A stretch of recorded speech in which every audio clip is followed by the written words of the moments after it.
80ನೇ ಸ್ವಾತಂತ್ರ್ಯೋತ್ಸವದ ದಿನಾಚರಣೆಯ ಅಂಗವಾಗಿ ಕಾಂಗ್ರೆಸ್ ಮುಖಂಡ ಕರಣ್ ಆನಂದ್ ನೇತೃತ್ವದಲ್ಲಿ ಚನ್ನಪಟ್ಟಣ ತಾಲೂಕಿನ ದಶವಾರ ಗ್ರಾಮ ಪಂಚಾಯಿತಿ ವ್ಯಾಪ್ತಿಯ ಸರ್ಕಾರಿ ಶಾಲಾ ಮಕ್ಕಳಿಗೆ ಹಾಗೂ ಅಪ್ಪಗೆರೆ ಸಾದರಹಳ್ಳಿ ಶಾಲಾ ಮಕ್ಕಳಿಗೆ ಉಚಿತ ಸಮವಸ್ತ್ರ ವಿತರಿಸಲಾಯಿತು.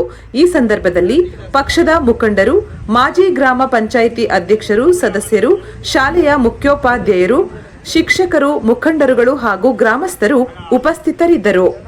ಅದಕ್ಕೆ ನಾವಿವತ್ತು ಬಂದಿದ್ದೀವಿ.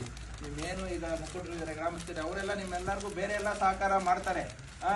ಸರಿಯಾದಾಗೆ ಬುಕ್ಸ್ ಆಗಿರ್ಬೋದು, ಒಂದು ಶಾಲಾ ಕಟ್ಟಡ ಆಗಿರ್ಬೋದು, ಬೇರೆ ಬೇರೆ ಕೆಲಸಗಳನ್ನ ನಾವು ಮಾಡ್ತೀವಿ. ನಿಮ್ಮ ಗುರಿ ಓದುತ್ತಾ ಇರಬೇಕು, ಚೆನ್ನಾಗಿ ಓದಿ ಮುಂದೆ ಬನ್ನಿ, ಆಯ್ತಾ? ಆಲ್ ದ ಬೆಸ್ಟ್ ಮಕ್ಕಳ. ಈ ಯೂನಿಫಾರ್ಮ್ ಕೊಡ್ತಾ ಇರೋದು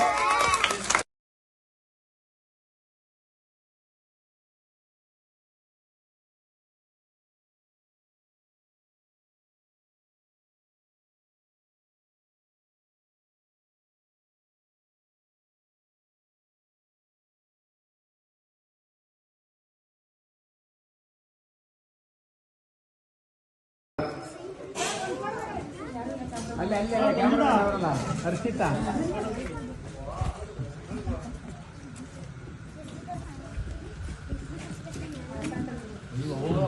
ಮಕ್ಕಳೇ ಹೋಗಿ ಈಗ ನೆಕ್ಸ್ಟ್